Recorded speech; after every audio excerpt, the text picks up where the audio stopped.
Assalamualaikum warahmatullahi wabarakatuh. Waalaikumsalam warahmatullahi wabarakatuh. Alhamdulillah, wassalatu wassalamu ala rasulillah wa ala alihi wa sahbihi wa mawala. Alhamdulillah,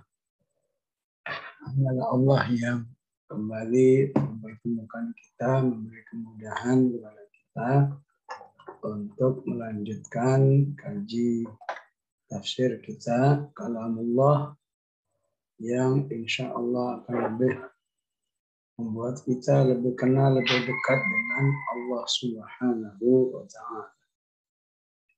Terakhir ayat yang kita bahas adalah ayat 30. Saat ini insya Allah kita membahas ayat ke-31. Jadi ayat ke-28 sampai nanti 37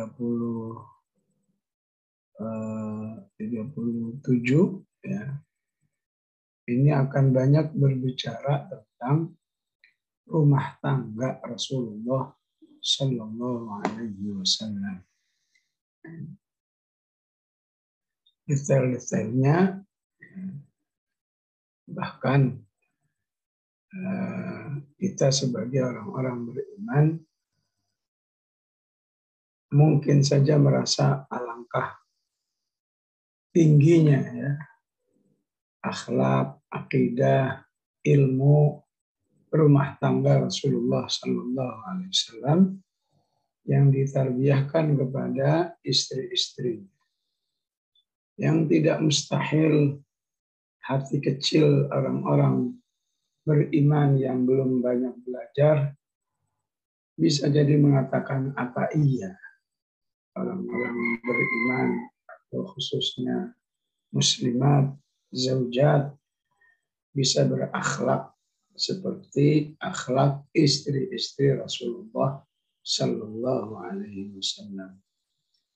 Tapi sebagai orang beriman tidak ada lain kita hanya mengatakan sami'na wa ata'na.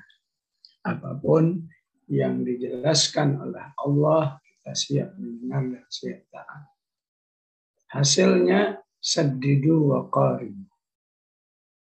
Kita berusaha mencapai target-target yang dijelaskan oleh Allah karena itu merupakan puncak kebenaran dalam kehidupan. Wa qaribu. Kita akan berusaha meraihnya setapak demi setapak. Sekian persen demi sekian persen. Yang penting di hati kita niatnya adalah ingin sesuai dengan apa yang dijelaskan oleh Allah Subhanahu wa Ta'ala insya Allah. Sedikit kita memahami korelasi. Kalau namanya Al-Ahzab, ya, di mana korelasinya? Titik sambungnya dengan kehidupan rumah tangga. Jadi jamaah rahimakumullah ini menjadi uslub Quran. Anti baca An-Nur, anti baca Juz 28 dan surat-surat yang lain. Tidaklah Allah sedang menjelaskan sebuah masyarakat Islam dengan seluruh elemen-elemennya yang puncaknya apa yang disebut dengan sistem kehidupan Islam baik secara politik, ekonomi atau istilahnya bernegara, maka Allah selalu kuatkan. Perbaiki rumah tangga, kuatkan rumah tangga, sehatkan rumah tangga. Itu yang menjadi ciri khas ayat-ayat Al-Quran. Dulu masih ingat baca surat An-Nur, ayat 55 itu bicara tentang saat-saat umat Islam berkuasa. Wa'adallahu alladhina amanu minkum wa amilus shalihat la yastakhlifannahum fil ardh. Kok bisa ayat ini berada di surat An-Nur yang topik fokusnya adalah rumah tangga? Sekali lagi, inilah yang memang selalu diterapkan oleh Allah dalam seluruh ayat-ayat Al-Qur'annya, bahwa saat kamu membangun rumah tangga itu bukan sekedar target mawaddah warahmah sakinah, tapi Allah inginkan setelah menghasilkan mawaddah rahmah sakinah, maka jadikan ini sebagai energi untuk membangun masyarakat Islam. Masyarakat Islam yang terpimpin, yang kita sebut dengan istilahnya khilafah ataupun sebut daulah Islamiyah, yang istilahnya saja ditakutkan oleh orang-orang kafir. Ya. Maka ayat Al-Ahzab itu sendiri yang dimaksudkan oleh ayat ini adalah kehidupan umat manusia yang berkelompok, yang masing-masing punya tujuan, punya target, punya cita-cita, punya sistem, yang masing-masing punya pimpinannya. Kelompok yang dalam kebaikan harus ada pimpinannya, kelompok kejahatan ada kelompoknya. Yang berkelompok dalam kejahatan disebut di surat Al-Mujadilah, ulaika hizbus syaitan. Hizbun itu kata tunggal daripada ahzab. Ulaika hizbus syaitan, ala inna hizbus syaitan humul khasirun. Yang berkelompok di dalam kebaikan, dalam ketaatan, dalam upaya meraih surga Allah, selamat dari neraka Allah. Allah menyebut di akhir surat Al-Mujadilah, ulaika hizbullah, ala inna hizballahi humul muflihun. Jadi ibu-ibu yang dirahmati oleh Allah, inilah yang harus selalu menjadi pegangan bagi kita di dalam melihat kenyataan kehidupan ini. Jadi apa yang sedang terjadi sekarang di Afghanistan itu aslinya hanyalah pertarungan antara Hizbullah dan Hizbus Syaitan. Jadi apa yang diungkapkan oleh media itu hanya alasan saja. Nggak menghargai perempuan, nggak demokratis, nggak ini, nggak itu, dan seterusnya. Itu pada akhirnya hanyalah ingin menghadang agar Hizbullah ini tidak sampai memiliki sebuah negara.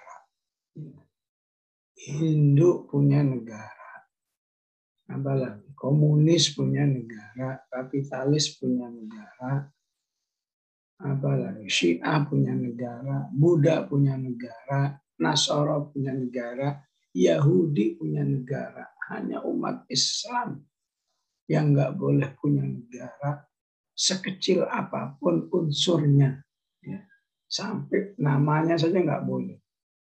Begitu dahsyatnya Hizbus Syaitan. Jadi memang Taliban itu bukan berarti nggak ada catatan, tapi seada-adanya catatan. Bahkan mungkin sebanyak mungkin catatan kita tahu, atau saya yang memang dari dulu diajak mengikuti oleh saya dulu dari tahun 80-an, jadi agak banyak paham tentang Taliban daripada umumnya, walaupun bukan pakar juga.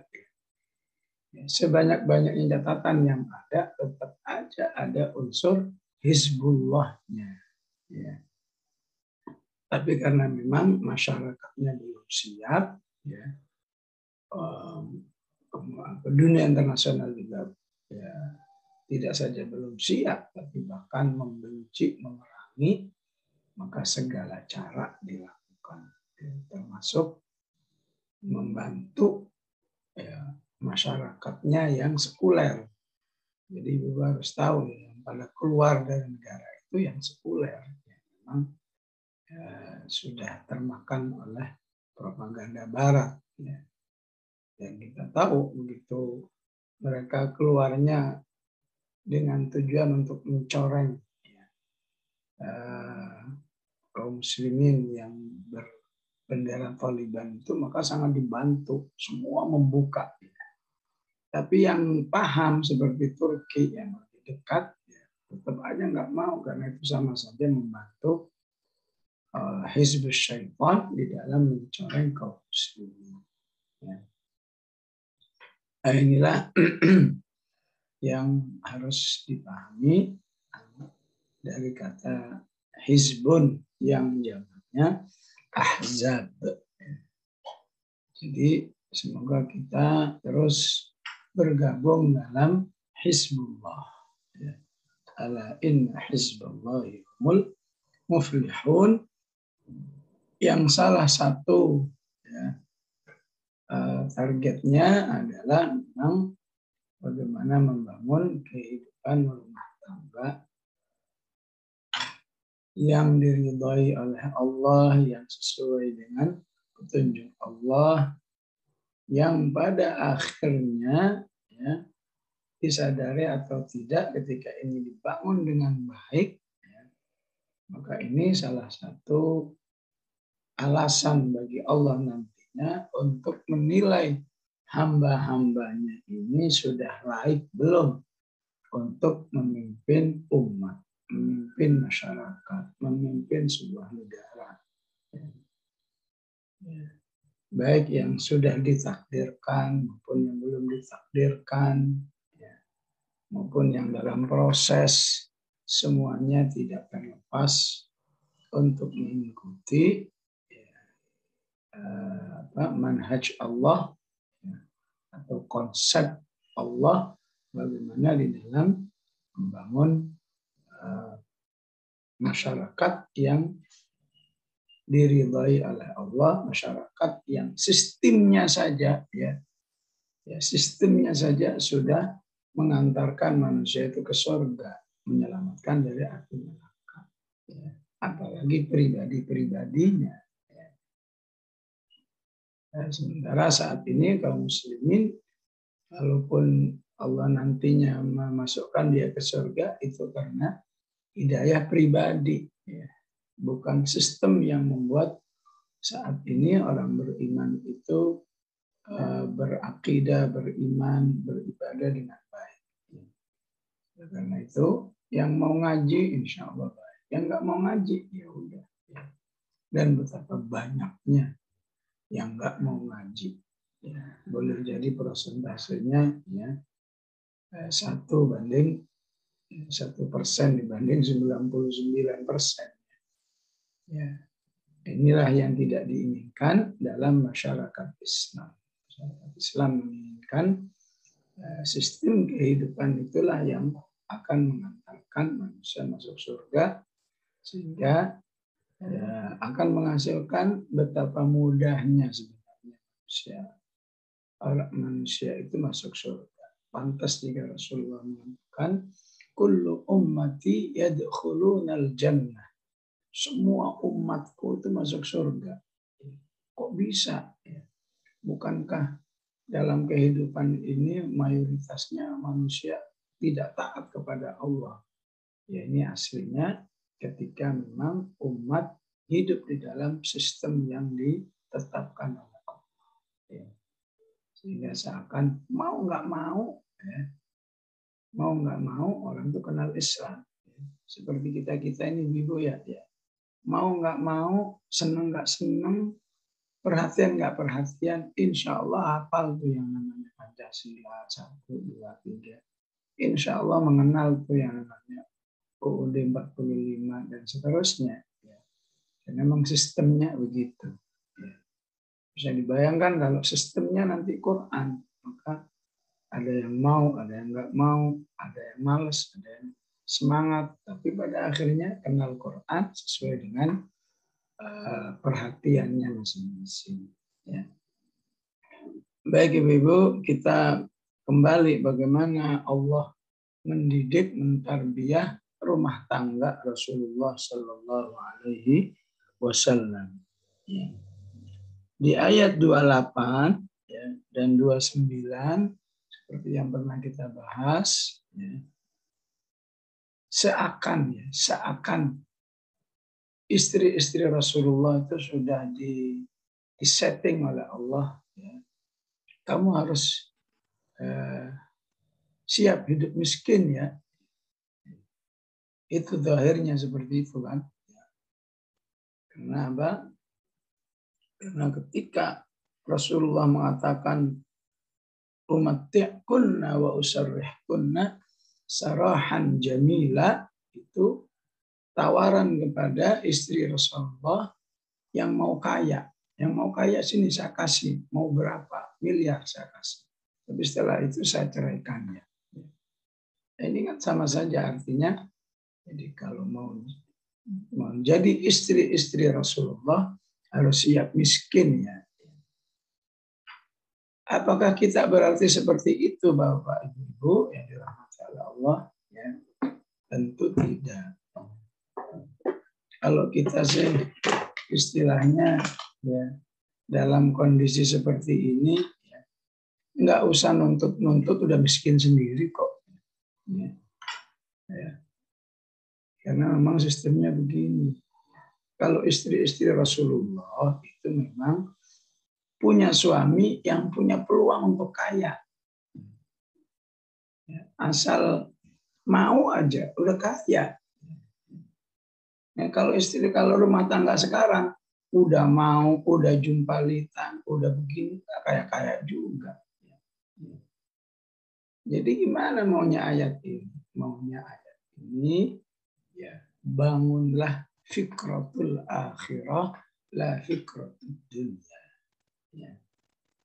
Bangunlah menjadi manusia yang fikrahnya, pola pikirnya, mindsetnya adalah meraih kehidupan akhirat. Ya. Seperti yang diungkapkan di ayat 29. Wa in kuntunna turidnallaha wa rasulahu wad daral akhirah. Ya. Mindsetnya begitu. Ya. Kalau nanti ditakdirkan kaya, insya Allah kaya yang berkah karena mindsetnya udah benar. Ya. Kalau takdirnya pas-pasan, apalagi fuqara dan masakin, insya Allah, ya, insya Allah tetap gagah, ya, karena mindsetnya sudah benar. Ya. Para sahabat yang berhasil membangun negara superpower di zamannya adalah para sahabat yang miskin. Ya. Tapi sekali lagi mindset atau fikrah yang ada itu yang membuat mereka tetap gagah ya, di dalam kondisi ekonomi yang pas-pasan. Ya. Coba baca surat Al-Hasyr. Ya. Lil fuqara'il muhajirin. Lil fuqara'il muhajirin. Bagi kaum muhajirin yang fuqara. Udah fuqara diusir lagi. Ukhriju min diyarihim wa amwalihim. Ya. Tapi mereka gagah. Gagahnya apa? Yabtaghuna fadlan minallahi wa ridwana wa yansuruna Allah wa rasulah. Ulaika humus shadiqun.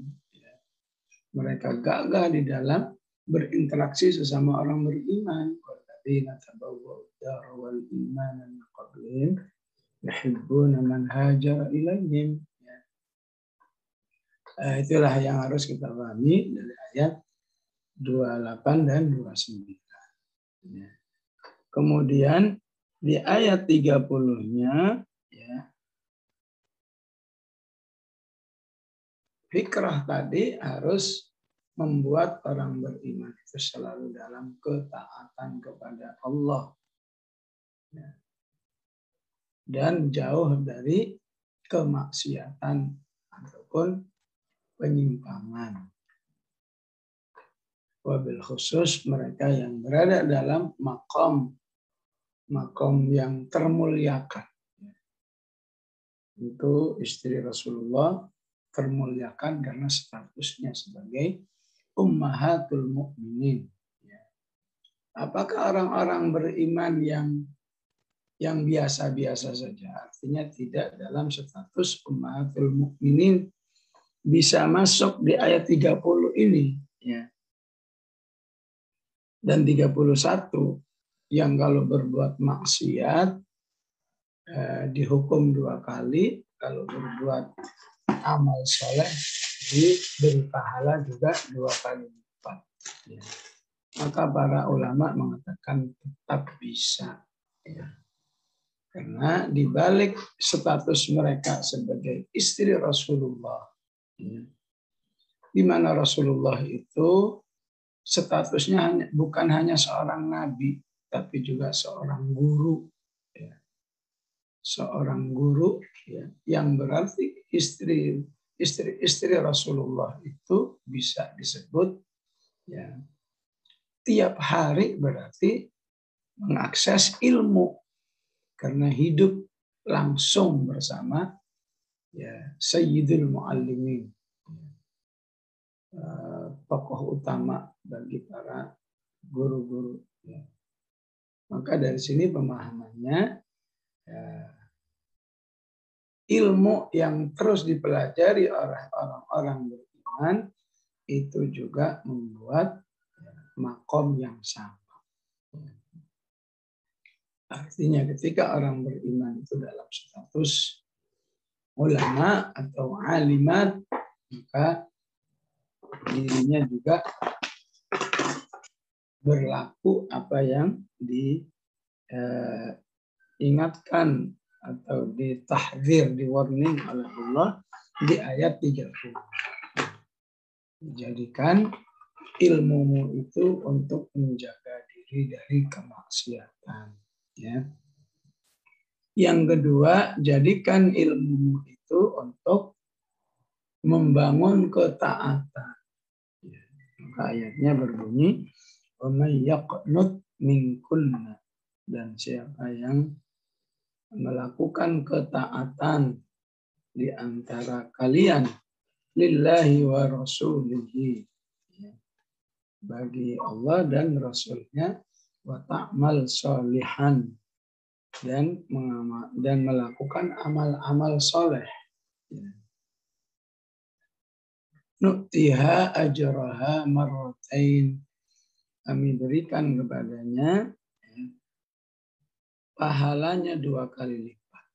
Wa a'tadna laha rizqan karim, dan kami sediakan untuknya rizki yang mulia. Maksudnya apa? Bonus-bonusnya. Ada pahala yang dihasilkan 2 kali lipat dari amalnya. Ya. Ada tambahan-tambahan pahala yang hanya Allah yang tahu, yang punya sifat rizqan karim. Ya. Secara umum yaqnut artinya at-ta'ah. Ya. Ketaatan secara umum. Ya. Sebagaimana disebut di dalam surat Al-Baqarah, ya, wa qumu lillahi qanitin. Jadilah kamu orang yang selalu melaksanakan sholat karena taat kepada Allah Subhanahu wa ta'ala. Ya. Namun kata al-qunut, ya, itu bisa menjadi makna lebih khusus. Ya. Makna lebih khususnya adalah sholat. Ya. Nah, makna khususnya adalah sholat. Ya. Sebagaimana disebut di surat apa? Di surat Ali Imran. Ya Maryam uqnuti. Ya Maryam uqnuti. Ya. Ya Maryam uqnuti li rabbiki. Bukti bahwa ayat ini sholat, maka Allah mengatakan wasjudi, sujud itu hanya dalam sholat. Warka'i ma'ar raki'in. Ya. Bisa dipahami ya, makna umum dan makna khususnya. Ya. Dari makna khusus yang berarti sholat, ada lebih khusus lagi. Lebih khusus laginya apa? Disebut oleh Rasulullah, khairus salati al-qunut, tulul qunut. Sebaik-baik sholat adalah yang lama berdirinya. Tulul qunut, kata qunut ini dari kata qanata yaqnutu. Orang yang disebut qanit. Amman huwa qanitun. Akhwatnya disebut qanitah. Oleh karena itu, karena yaknut ini maknanya masih fleksibel ya. Baik ketaatan umum, ketaatan khusus, ketaatan lebih khusus, maka Allah katakan wa ta'mal sholihan. Bukan hanya sikap, bukan hanya apa istilahnya mindsetnya taat kepada Allah, tapi harus ada harus ada buktinya. Buktinya apa? Amal soleh, amal solehan. Baik kesolehan kepada Allah maupun kesolehan kepada sesama manusia. Wabil khusus di sini adalah ketaatannya seorang istri kepada suaminya, maka itu termasuk bagian daripada ta'mal sholihan yang telah dibuktikan oleh istri-istri Rasulullah. Baik kami siap hidup dalam serba keterbatasan demi taat kepada Allah dan Rasulnya. Maka Allah janjikan nu'tiha ajraha marrataini wa a'tadna laha rizqan karimah. Bahkan secara khusus juga kunut juga berarti doa. Doa, bukankah ada istilah kunut kunutus subhi, ada istilah kunut sholatil witri. Itu menunjukkan kata kunut memang bisa bermakna bermacam-macam, tapi yang penting ta'mal sholih dipraktikkan dalam sebuah amal sholih. Kemudian Allah panggil juga ya nisa'an nabiyyi, wahai para istri Nabi, lastunna ka ahadin minan nisa. Kalian itu bukanlah seperti salah satu wanita pada umumnya. Artinya apa? Bahwa kalian itu punya makom spesial. Kembali lagi kepada penafsiran al-ibratu bi umumil lafzi, begitu juga kepada manusia yang telah diberi ilmu oleh Allah. Apalagi apakah disebut ustaz, disebut ustazah, disebut hafidh, hafidhah, doktor dan lain sebagainya. Nah, itu sungguhnya sudah bisa disebut lastunna ka ahadin minan nisa. Atau lastum ka ahadin minar rijal. Kalian itu punya makom khusus di sisi Allah. Karena Allah telah berikan ilmu yang lebih daripada umumnya manusia. Ini taqaitunna fala takhda'na bil qaul.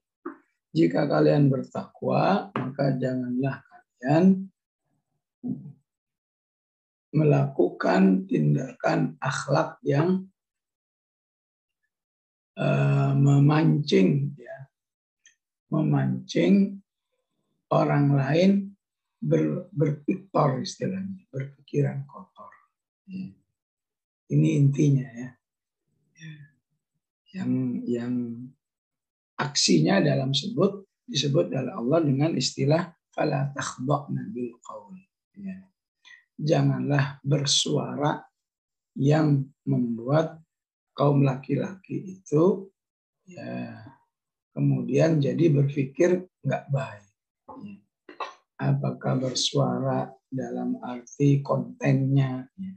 Kontennya itu membuat laki-laki ya berpikir yang enggak.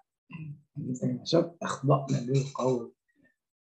Atau mungkin suaranya, suara bermanja-manja, suara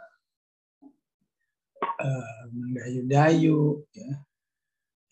Ini ya, termasuk yang dilarang dalam akhlak seorang muslim. Ya. Oleh karena itu kaum muslimat salaf ya mereka berusaha untuk tidak apa istilahnya sebisa mungkin ya tidak menjadikan tidak tampil ya, bersuara di hadapan laki-laki kecuali memang diperlukan, kecuali dibutuhkan ya kecuali memang kondisi yang menuntut ya maka itu insya Allah tidak termasuk pelanggaran ayat ini. La takhda'na bil qaul. Ya, jadi intinya memang dilarang menarik perhatian laki-laki terhadap diri apakah dengan suara, gerakan tertentu. Ya, tentu di ayat ini wabil khusus dilambangkan dengan suara. Ayat ma'alladhi fi qalbihi maradun. Karena wanita itu suaranya saja Allah katakan bisa merusak jiwa laki-laki, terutama jiwa laki-laki yang punya kecenderungan bermaksiat. Ya. Ayat ma'alladhi fi qalbihi maradun. Ya. Bahkan yang nggak punya maradun saja kalau sering-sering bisa maradun. Ya. Oleh karena itu ya,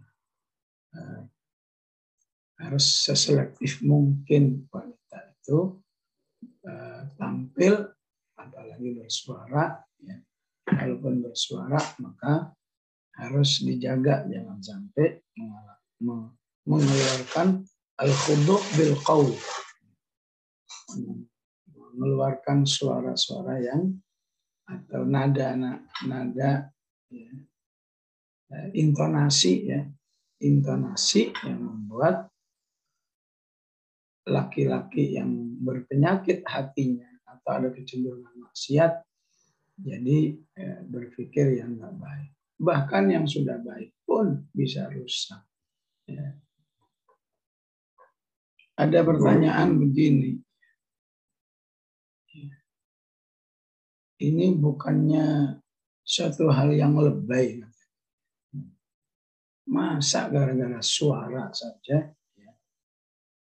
laki-laki itu jadi piktor. Perasaan sekarang udah nggak begitu dah umumnya. Jangankan suara, lebih dari suara masyarakat atau sebagian besar masyarakat udah nggak ada satu gejolak apa-apa terhadap lawan jenisnya. Ya.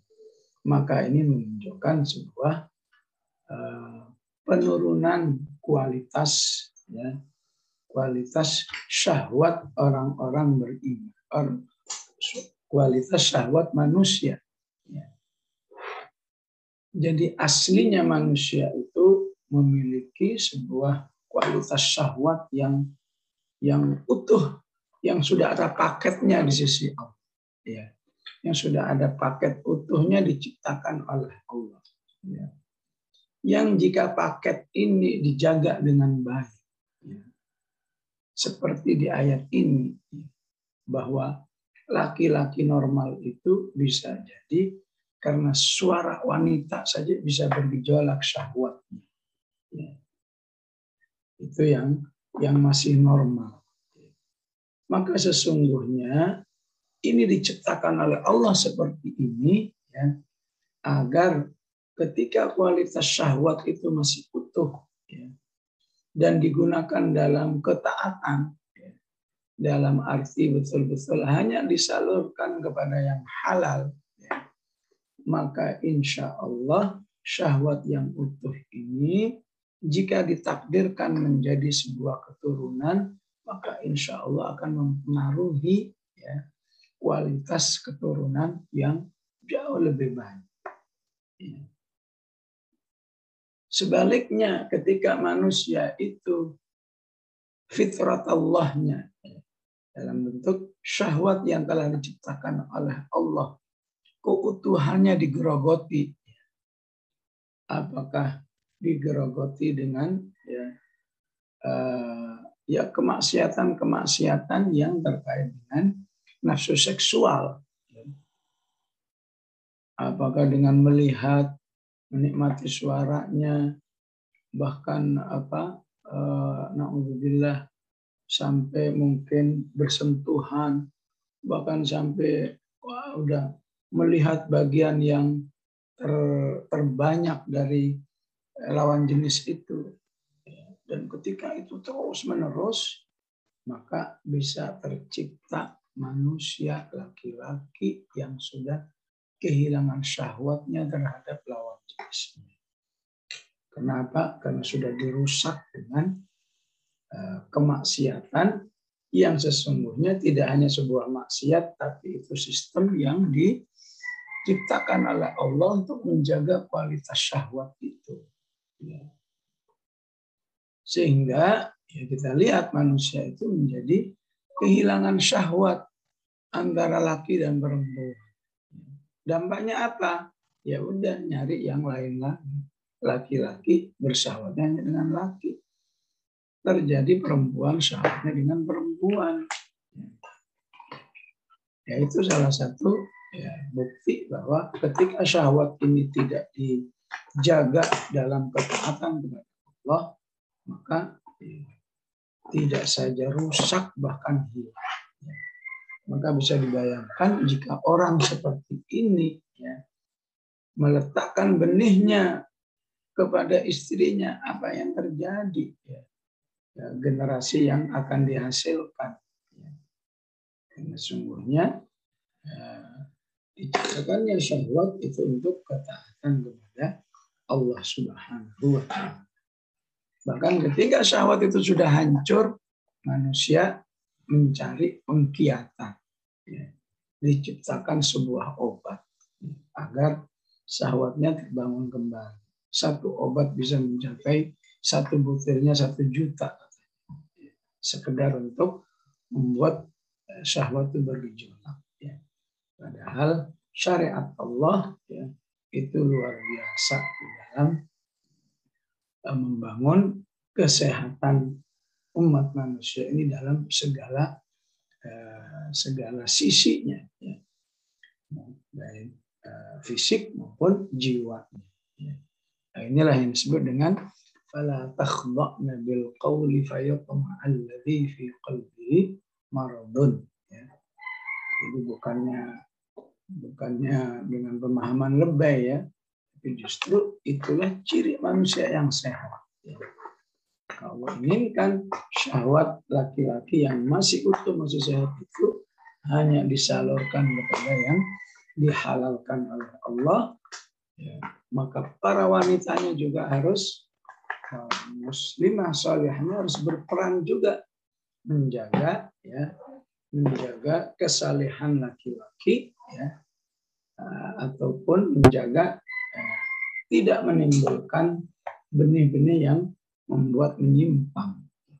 Yang salah satu caranya bahkan dengan sekecil mungkin bersuara saja harus diatur, apalagi berpenampilan, apalagi berpakaian, tentu lebih kuat lagi Allah tetapkan kepada para wanita muslim.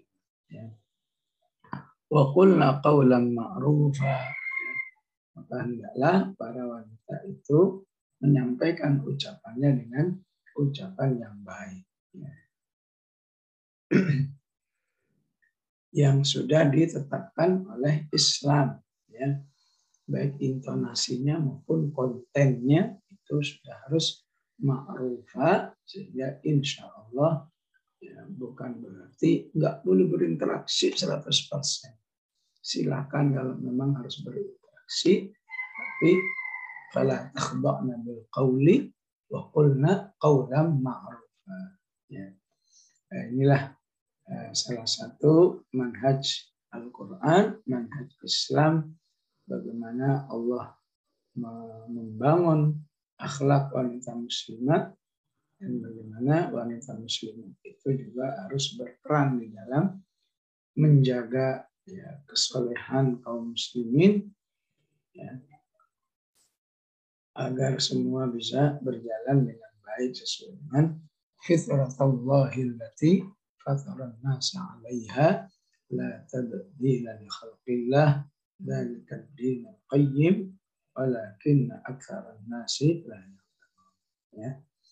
Baik para ummahat sholihat ya, inilah yang bisa saya sampaikan ya. Mohon maaf atas segala keterbatasan. Mungkin ada yang penasaran ya, karena saya belum bisa menerima tanya jawab ini ya. Ya. Mungkin ada yang penasaran banget ya, silahkan mengirimkan pertanyaannya lewat WA ya, baik lewat panitia atau ke saya langsung ya. Semoga ada kesempatan untuk bisa dijawab ya, dan jawabannya bisa dibaca oleh grup ini insya Allah ya, sehingga manfaatnya kajian 2 ayat ini bisa lebih mendalam insya Allah ya. Jadi sekali lagi hanya sebatas ini yang bisa saya sampaikan. Dan sekaligus saya tutup dengan doa ya.